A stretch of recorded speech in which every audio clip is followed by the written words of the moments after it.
ఇక్కడ ఈ కాంటెక్స్లో అడగాలి సార్, ఇప్పుడు అంటే టెక్నాలజీ ఇలా మారిపోయింది. ఈ మధ్య కాలంలో మీరేమి ఎక్కడ అసోసియేట్ అవ్వలేదు సార్ ఏ ప్రాజెక్ట్తో? చేశానండి, ఊరికే ఉండండి, నేను ఏదో ఒకటి చేస్తూనే ఉంటా.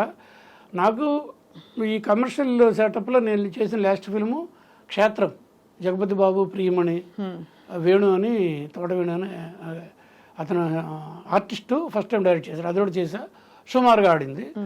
తర్వాత ఒక ఆర్ట్ ఫిల్మ్ అది కూడా చేసాం, కేఎల్ ప్రసాద్ అని మా friend. Screen play of Indian love story అని, అది బోల్డ్ అన్నీ లోకల్గా పెద్ద ఏం ఆడలేదు కానీ ఇంటర్నేషనల్ బోల్డ్ అన్ని అవార్డులు వచ్చినాయి. మళ్ళీ వంశీతో లాస్ట్ ఫిల్మ్ తను మొన్న వెళ్ళిపోయింది. బట్ అది ఆ పేరుతో రిలీజ్ కాల, వెన్నెల్లో హాయ్ హాయ్ పేరుతో రిలీజ్ అయింది. ఫైనాన్షియల్ ప్రాబ్లమ్స్ ఇంకోటి చేతిలోకి వెళ్ళిపోయి అలా చేశారు అనమాట. అంటే ఇప్పుడు థింకింగే బాగా మారిపోయింది కాబట్టి పాత వాళ్ళకి మనం అలాగే నిక్షిప్తమై క్లాసిక్స్ ఎలా అయితే అనుకుంటామో లైబ్రరీ ఫిల్మ్స్గా అయిపోయాయి ఇవన్నీ కూడా. సార్, రామ్ గోపాల్ వర్మ గారి థింకింగ్ ఎలా ప్రభావం చూపించింది సినిమాటోగ్రఫీ మీద? కానీ ఆయన కూడా చాలా ప్రత్యేకంగా యాంగిల్స్ అన్ని విచిత్రంగా ఉంటాయి, కాళ్ళ వేళ్ల మధ్యలోంచి కెమెరా పెడతారు. అవునండి. సో నేను జస్ట్ 2 days బ్యాకే మా ఇన్స్టిట్యూట్లో పిల్లలందరూ వచ్చాడు పిలిచి ఒక సినిమా వేశాను. మీరు చూడండి అయ్యా, ఇలాంటి సినిమాలు ఇండియాలో తక్కువ వచ్చింది అని చెప్పి. అది వేరే సినిమా ఏం కాదు, సత్య సినిమా మొన్ననే 25 ఏళ్ళు కంప్లీట్ అయిన ఒకేషన్ కూడా, July 3rd అది అయింది. మేము 6th పెట్టాం, సాటర్డే నాడు. అది మళ్ళీ చూస్తే పిల్లలు అవాక్ అయిపోయారనమాట చూసి.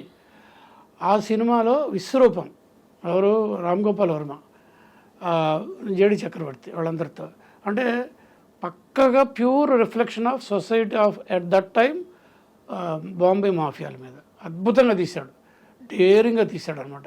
ఎంతో రీసెర్చ్ చేశాడు, తర్వాత కలిసినాడు, మాట్లాడుకోవడం జరిగింది. పోలీసు వాళ్ళ దగ్గరికి వెళ్ళి కాస్ట్యూమ్ దగ్గర నుంచి మాఫియాల దగ్గర. రెండోది కెమెరామెన్ దానికి ఇతను మరి అంతకుముందు గోపాలరెడ్డి గారు ఫస్ట్ సినిమా ఏంటి శివ గోపాలరెడ్డి గారు కెమెరామెన్. ఇంకెవరు రకరకాలు చేశారు, రంగీలేకేమో డబ్ల్యూఆర్ సుబ్బారావుని. బట్ ఈ సినిమాకి ఒక హాలీవుడ్ కెమెరామెన్ హోపర్ అని చెప్పేసి, అతను గరాళ్ళ హోపర్ అని ఇంకొక ఆయన. మరి దానికి అలా ఎందుకు వెళ్ళాడంటే అలాంటి టైప్ ఆఫ్ లైటింగ్ చేసి ఆ మనిషిని ఐడెంటిఫై చేశాడు, అలా పట్టుకున్నాడు. కెమెరామెన్స్ అఫ్కోర్స్ తెలుగులో స్టడీ క్యామ్ని గొప్పగా ప్రయోగించిన మనిషి రామ్ గోపాల్ వర్మ. ఇందులో చాలా అద్భుతంగా ఉంటుంది. రెండోది, నేను మా స్టూడెంట్స్తో సినిమా అయిపోయిన తర్వాత విశ్లేషణ అంటాం కదా, ఫిల్మ్ అప్రిసియేషన్ చెప్పాను.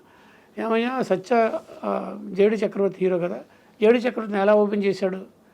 అందరి మధ్యలోంచి ఒక మనిషి బీర్ బాటిల్స్ చేసుకుంటే వెళ్ళిపోతాడు. హీరోని అలాగే చేస్తాము మనం. ఇప్పుడు ఈ సినిమాల్లో కాలు పెట్టగానే ఇక్కడి నుంచి ఇంత దుమ్ము లేస్తుంది, చెయ్యి క్లోజప్ పటపట పడినట్టు ఇంకేదో అంటాడు, ఒక రకమైన మ్యూజిక్ కెమెరా నుంచి ధ్యాన. ఇప్పుడు ఇంట్రడక్షన్ హీరో అలా ఉంటుంది. అప్పుడు రామ్ గోపాల్ ఎలా చేశాడు, అలా చేశాడు మోస్ట్ అన్ఎజ్యూమింగ్గా.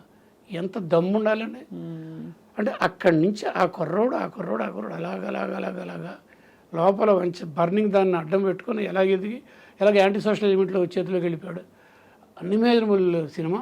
నేను చెప్పాను, గాడ్ ఫాదర్ అనే సినిమా ఒకటి ఉంది, కల్ట్ సినిమా, ఫ్రాన్సిస్ ఫోర్డ్ కొప్పోలా. అది ఇండియాలో ఆయన ఫేవరెట్ సినిమా గాడ్ ఫాదర్. దాని రెప్లికా, దాని షేడ్స్ కనిపిస్తూ ఉంటాయి. అది అక్కడ ఎంత ఇంటర్నేషనల్ మార్కెట్లో అది ఎంత గొప్ప సినిమా, మార్కెట్ కాదు, ఫిల్మ్ మేకింగ్లో ఎంత గొప్ప సినిమానో ఇండియన్ దీంట్లో it is God father of Indian cinema. అంత ఇంపాక్ట్గా ఉంటుంది. అయితే తర్వాత అంటే జనరల్గా నన్ను కూడా అడిగారు, మీరు ఎలాంటి సినిమాలు చేస్తారంటే నేను అన్ని జానర్స్ చేస్తాను అంటాం కదా. వాడు నీ క్షేత్రాలు ఇది ఎలా చేశాను, ఆర్తనాదం, కళ్ళు సినిమా లాంటి బ్లైండ్ పీపుల్తో చేయడం ఏంటి, నెక్స్ట్ ఆర్తనాదం ఏంటి, రకరకాలు అంటాం కదా, అన్ని రకాలు.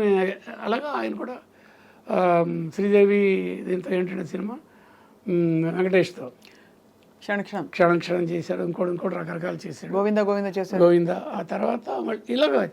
బట్ తర్వాత ఏంటంటే 5D కెమెరాలు పెట్టి తన స్టేజ్ నుంచి దిగిపోయాడు. నేను అందుకనే రాము గురించి నేను స్టేట్మెంట్లు ఇచ్చాను. చాలామంది ఏంటి అలా ఇచ్చారంటే రాము గురించి. అవును, మేధావి అతను, దారి తప్పిన మేధావి ఈ రోజున. ఓపెన్ చెప్పాను, నాకు ఆ మాత్రం చదువు ఉంది.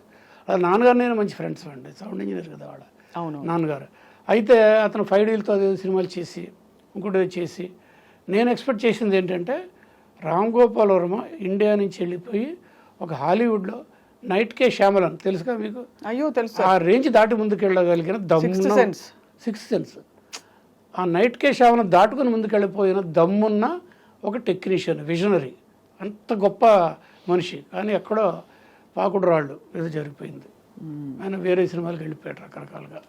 అప్పటికి రంగీలో గొప్పగా ఉంటుంది. సో మరి రామ్ గోపాల్ వర్మ గ్రేట్ టెక్నీషియన్, అందులో సమస్య లేదు.